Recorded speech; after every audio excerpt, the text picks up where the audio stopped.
দেখছেন বেঙ্গল ওয়াচ, নজরবন্দি আপনিও। মিডিয়াদের জন্য ছেড়ে দিন। ভারত মাতা কি, ভারত মাতা কি। এবার শাল দিয়ে আমাদের জেলা সভাপতি শুভেন্দু দাকে বরণ করে দিচ্ছেন। এরপর আমরা বরণ করে নেব আমাদের বিভাগ কনভেনার কৃষ্ণেন্দু মুখার্জি মহাশয়কে। কৃষ্ণেন্দু দাকে বরণ করার জন্য আমি भारत माता की जय श्री राम। সমবেত রাষ্ট্রবাদী দেশপ্রেমিক ভদ্রমণ্ডলী,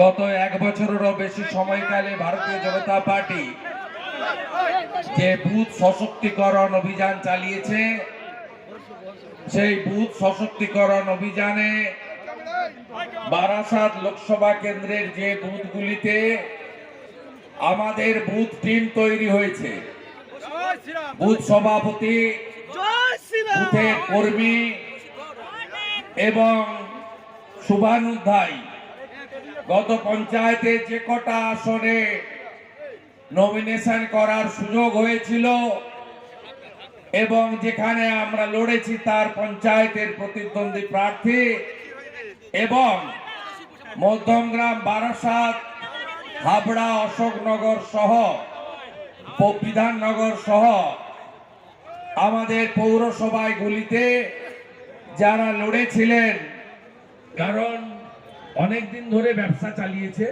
সুকুমারের যে পিএ আছে সুরজ, সে এত টাকা তুলেছে চাকরি দেওয়ার নাম করে, নিজেই বাড়িতে ঢুকতে পারছে না। অতএব বুঝেছে পায়ের তলা থেকে মাটি ঝরে যাচ্ছে এবং সন্দেশখালী, হিঙ্গলগঞ্জ ইত্যাদি এলাকায় একদলীয় শাসনতন্ত্র এবং অত্যাচার শেষ হওয়ার পথে। তাই সাম্রাজ্য চলে যাওয়ার সময় আতঙ্কিত হয়ে এই ধরনের কথাবার্তা বলবে। আর যেহেতু এই রাজ্যের বিজেপির বিরোধী দলনেতা মমতার সঙ্গে ফিশ ফ্রাই খেতে যায়নি, সেটিং অপোজিশন নয়, সূর্য মিশ্র ছিল, ওদের অসুবিধা ছিল না।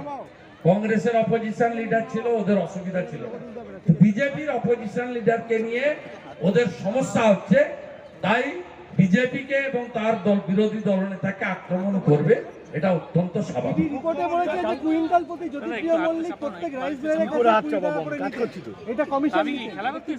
তো বললাম 10,000 কোটি টাকা স্ক্যাম, দুবাই পর্যন্ত টাকা গেছে, আন্তর্জাতিক যোগ রয়েছে।